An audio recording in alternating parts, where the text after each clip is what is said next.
আসো আসো আসো আসো আসো, এইদিকে একটা জিনিস দেখে।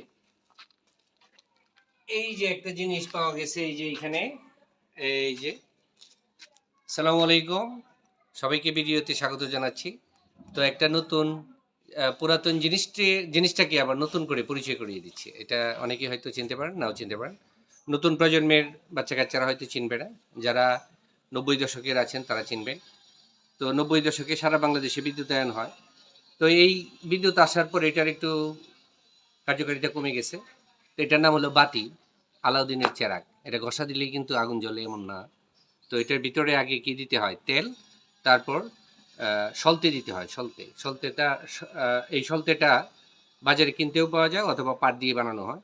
তারপরে এই যে এখানে একটা কর্ক আছে, এই যে কর্ক, এই কর্কের ভিতরে এই সলতেটা ঢুকিয়ে ভিতরে কেরোসিন দিয়ে ঠাস করে আগুন জ্বলিয়ে দিতে হয়।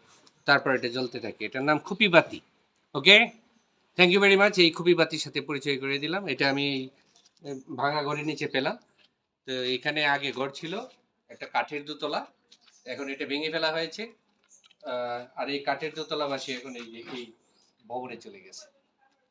তো আজকে ভিডিও পর্যন্তই। এই যে বাতির লোকে পরিচয় করে দিলাম। Thank you.